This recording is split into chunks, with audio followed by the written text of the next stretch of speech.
Raw Truth Stories of Female Infidelity may contain explicit and questionable content.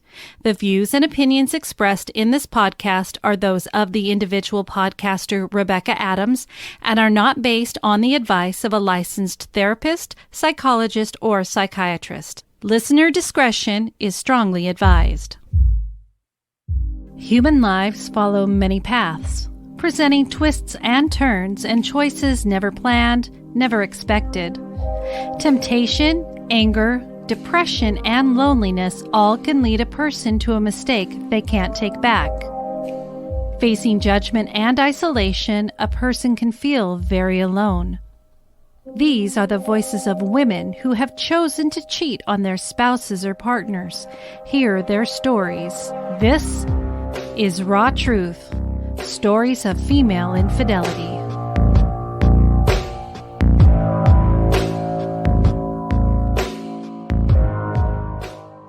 And welcome to another episode of Raw Truth Stories of Female Infidelity. My name is Rebecca, and I am the creator and host of this podcast. And we read stories that have been submitted by women who have been unfaithful. They explain their whole situation, why they chose to do what they did, the circumstances surrounding it, and it is all put on anonymously and without judgment.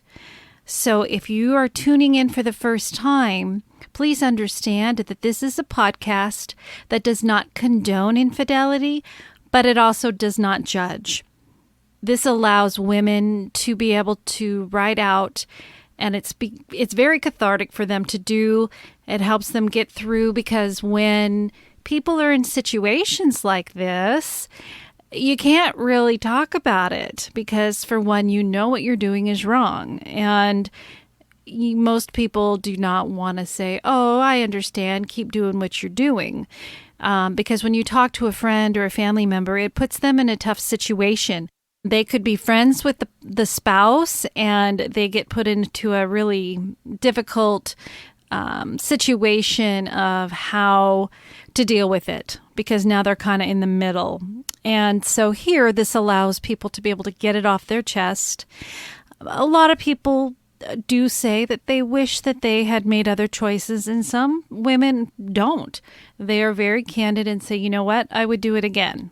And that's absolutely their prerogative. It's not up to me. It's not up to you to decide whether or not this person is bad, because we don't live in their shoes. A while back, well, not that long ago, I did a 2-part story on a woman named Piper. And she actually sent me a great email and agreed for me to be able to share. She was the one that had a situation. She was married to a gentleman. He was in the military, or had a military job rather. And she kind of hooked up with a guy from college, and he kind of led her on, and then he just absolutely vanished, and it hurt. Her situation in her marriage was she felt like she was just going. Her purpose was to cook, clean, take care of the kids. And the one part that gets me the most, and I've even had a listener comment back to me about my comment at the end of her story, was where the husband said, "I'm not your friend, I'm your husband." And that breaks my heart, because this is the person you spend the majority of your time, personal time with. This is all in my opinion. And, you put your trust and faith and love in this person. And I don't know about you, but my husband has always been my best friend, because I know if I need something, he's going to have my back. You just know you have support. He's your rock. Those are the type of things. Being a friend to a person is emotional support. So if your husband chooses to not be your friend, you may be feeling a little, feeling like, well, he doesn't give a rat's ass how I'm feeling. He doesn't care, because friends care. Maybe husbands don't. It's a partnership or something. I don't know. But in my opinion, like I said, I disagree with it, and it hurts my feelings that she I understand he works, makes money. She works, makes money, but she also cooks, cleans, takes care of the kids, works out, takes care of people in the neighborhood. And she's just this amazing woman that just does so much. What she needs is her husband to love her, make her feel happy and good, and reciprocate. And so anyway, she emailed me back. I'll get off my soapbox there. Yeah. And she said, "Hi, Rebecca. I hope you are doing well. I just wanted to write and give you an update. I just now listened to my story on the podcast. For some reason, I was scared to hear you read my story. I was concerned of what feelings it would bring back.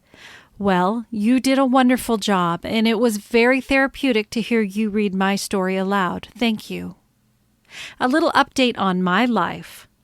It has now been 8 months since my last contact with Evan. I have not attempted to reach out to him. He has not reached out to me. I still think of him every day. I still find myself going through scenarios of what could have possibly happened. A, him being a complete narcissist and that this was just his MO. And B, him truly wanting to reconnect with me because he saw me as the, quote, one who got away, end quote. He sure went to a lot of trouble to search me out to contact me, but who knows? I probably never will. Perhaps someday I'll be okay not knowing what happened, but that day is not today. My marriage is the tiniest bit better. I'm kind of in the mindset of, quote, the devil you know versus the devil you don't know, end quote. I know that's no way to go through life, but what do you do? We're moving soon, and I'm hoping that it is a refresh button that we need. I am hopeful that once we are settled in our new location and finally able to put down roots, we will be in a better place in our relationship. I only have the desires to cut and run a few times a month as compared to a few months ago when I was ready to leave daily, so I guess that's an improvement. Anyway, thank you for your words of encouragement. Again, I welcome any feedback from you or other listeners. I hope you had a wonderful birthday. I am also a Leo and celebrated a birthday this month. Wishing you all the best, Piper." And I did respond to her and thanked her for sharing. And, I wish her nothing but the best. Everybody in this world has the opportunity or has the right to live the best life they can because you only get one chance and it can be taken away without even any warning. And as you guys know, that's what happened to my husband last year.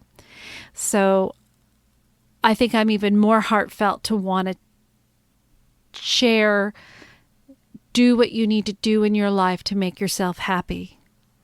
You are not in charge of other people's happiness. You can only be in charge of your own. This podcast is brought to you by Military True Crime Addict, a podcast focusing on true life events of military personnel, veterans, and those associated with the military. Give a voice to the victims and hear their side of the story, raise awareness of the heinous crimes, and support those most impacted. Military True Crime Addict is available wherever you get your podcasts, and you don't need to know anything about the military to listen. Now, back to the show. On Raw Truth, Stories of Female Infidelity, I share stories of women who have been unfaithful to their spouse or partner. I provide them with a safe place to be able to explain what happened and why they chose the direction of infidelity. If you have been through this, whether it be because you were unfaithful or you were betrayed, you know that you just can't open the topic for discussion with your family and friends. It can be very lonely to process it all on your own. I know from my own experience when I was being unfaithful, the emotions that can all be too consuming. These reasons are why I chose to create this podcast. I don't condone infidelity, but it happens, and I refuse to place judgment on anyone. But I also feel it is just as important to learn what the husband or partner endures when this truth is revealed. What was it that led him to feel suspicious of her? How did he find out? How did he process all of this, and what would he do next? How could he confront her? About 5 minutes later, I'm still not sleeping, but I hear a conversation on the phone over the music. I heard Becky on the phone, but her voice was different. It had a slower, seductive sound to it, with a smile on her face. It wasn't a normal phone voice for her. At this point, I was wide awake and realizing something was going on. When I heard her say, "I'm just wearing a bra," I decided to see what the hell was going on out there. I walked out to her in the living room, lying on her back on the carpet, pillow behind her head, phone in one hand and the other hand down her pants. I was stunned. She saw me and froze. She said to the other person on the other end of the phone line, "Well, my boyfriend is up, so I'm going to let you go." And she hung up. I asked what this was all about. Who was that on the other line? She told me she was talking to her cousin. I said, "Your cousin asks you what you are wearing often?" By subscribing to Raw Truth Stories of Female Infidelity on Patreon, you will get to hear these stories from the husband or partner's point of view as they share their side of the betrayal. Has your wife or partner been unfaithful? Have you not had anybody to really talk to about it? You're not alone. Perhaps you might even want to share your side for the show to help others. Visit rawtruthstoriesofFemaleInfidelity.com and select Patreon to subscribe. Pledges start at $3 a month for the No Judgment tier. Not only do you get 2 extra stories a month, you get early access to the regular Raw Truth stories ad-free and my outtakes. When you select the I Love This Podcast tier, which is $5 a month pledge, not only will you receive everything in the No Judgment tier, you will receive a No Judgment bracelet and an acknowledgement on a future Raw Truth episode, first name only with your city and state. So today we are going to finish up Sammi's story. 2 weeks ago, we ended it. She had her bachelorette party, and a guy there kind of came on to her, and she gave in. At the end of the night, this guy bought us all a round of drinks and then told us we could ride in his Uber with him to the next bar. He ended up hanging out with us the rest of the night and then came back to my place since we all took the same Uber again. I told my friends I was going to give him a ride home, but none of them cared since they were all so drunk. I ended up taking him down to my condo's pool, and I instantly stripped down to nothing. It was 4 a.m, so I figured no one would be watching. I jumped in the pool and asked him to join me. He quickly undressed and got in the pool with me. We were playful in the pool for a bit, and then he grabbed me and pulled me in. He kissed me for a bit, and then we eventually ended up having sex in the pool. It felt so erotic, and I remember feeling so bad and like I'd never done anything so crazy in my life. He asked me to come to his place after that with him, and I did. We went back to his place, and he drew up a bubble bath for us, and we ended up having sex multiple times that night. The day after my bachelorette party, he texted me in the morning. We talked about how I'm getting married, and he didn't seem to care. He wanted me to go on a date with him that day, and I pushed back. I told him we could not see each other and that it was a mistake. Fast forward a week, and I ended up going over to his place after work. We had sex, and I had an orgasm with him for the first time. No one other than my husband had ever made me orgasm, and after that, I was hooked. I would sneak out of my house at night after my husband had fell asleep just to go see him. This relationship lasted for about a year before my husband found out something was going on. I had emotionally connected with this guy I had an affair with, and the sex was always so fun and erotic. I couldn't imagine ending it, but knew I had to in order to stay with my husband. I moved on, and my husband forgave me, and things got back to a normal groove, or for the most part, until something else drastic happened. One of my husband's old roommates from college moved to Florida, and 5 minutes down the road from us. The three of us became inseparable, and every weekend we would be spending Friday, Saturday, and Sunday together. It was nice to have someone so familiar, so close to us, and we all got along really good. Initially, I wasn't even sexually attracted to John, but as we continued to hang out more and more, there was something about him that was so intriguing. We would all drink together, and a lot of times he would crash at my husband's and I's place so he didn't have to drink and drive. There would be times that George would go to bed, and John and I would stay up until 3 a.m. just talking and listening to music. We started to become better and better friends, and the emotional connection between us grew stronger and stronger.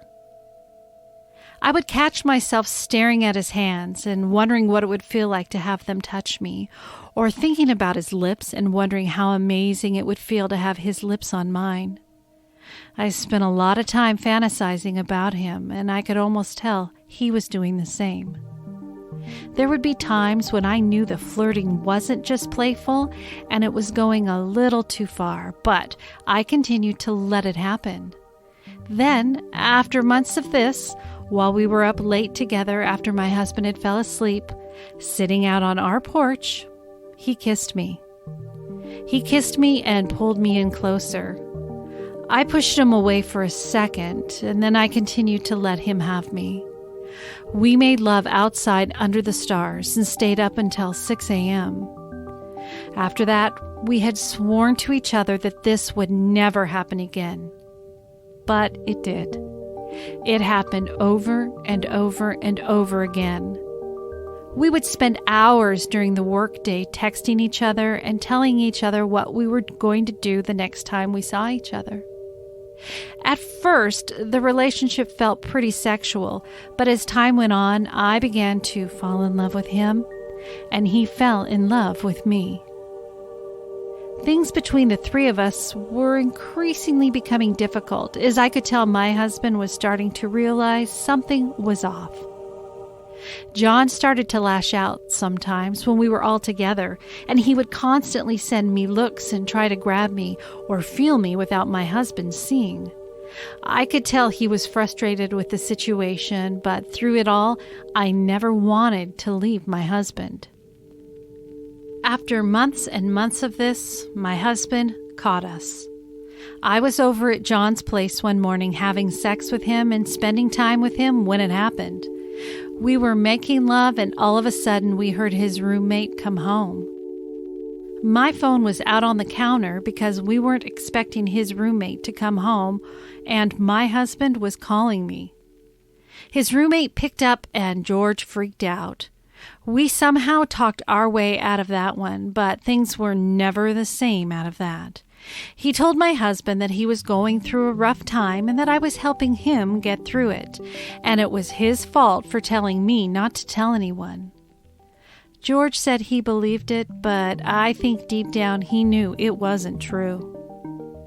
We kept seeing each other for a few months after that before eventually my husband found out something was going on. He didn't realize to what extent things were happening, but he decided to cut ties from John, and we had agreed to work on our relationship. Even though I told my husband this, I continued to see John. He made me feel so alive every time I saw him and was always bringing me out of my comfort zone sexually. He was rough with me and gentle with me all at the same time. The sex was amazing with him, and we connected in a way that was hard to wrap my head around. I had never been so compatible with someone sexually like that. He always knew exactly what to do, and everything about our relationship was an adventure. Our relationship lasted about 1.5 years, and we talked almost every day without my husband knowing. I would go see him almost every weekend and sometimes meet up with him during the week, just to walk our dogs and talk. He told me he loved me almost every day, that I was his dream girl, perfect, sexy, no one compared to me, and all the things a girl would love to hear. We fantasized about running away together and going on dates together, even with what it would be like to live together. I had devoted so much of my time to him for so long without ever asking myself if I really truly wanted to be with him. When would I take a step back from the relationship and think about it? My husband did all the things John did for me and more. My husband was always willing to work on things, willing to change up our sex life, feeding me compliments, and yet somehow it wasn't enough. After my husband caught us the last time, just a few weeks ago, it was the first time that I really wanted to get help. He told me initially he didn't want to stay with me, but after seeking therapy, actually cutting ties with John, and being transparent with George, he agreed to work on our relationship. This is the first time I've taken the time to truly dig deep and figure out what the underlying cause is of my infidelity to my husband. This obviously is a very shortened version of my story, and in my past, my husband wasn't always the saint he is now, but he never deserved this. I hope that my story can help others out there and encourage others to share theirs. Writing it down was a very tranquil experience, and letting everything out there with my husband made me feel like we finally have a chance we've always needed.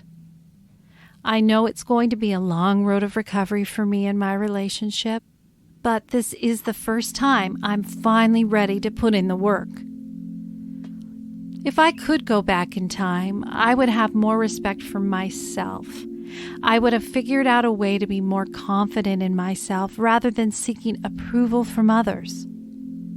I would have never got in a relationship with my husband's friend, and I would have never started this pattern of cheating in the first place.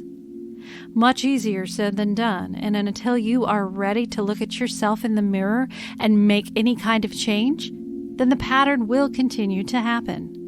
I'm still extremely scared of falling back into it because I really don't want to lose my husband or the life we have built together. Sincerely, Sammi. Sammi, thank you so much for sending in your story. I really, really appreciate that you're able to really look in the mirror, as you were saying, and realizing the disrespect you have done to yourself. Not only what's happened in your past and the infidelity, that is something that happened.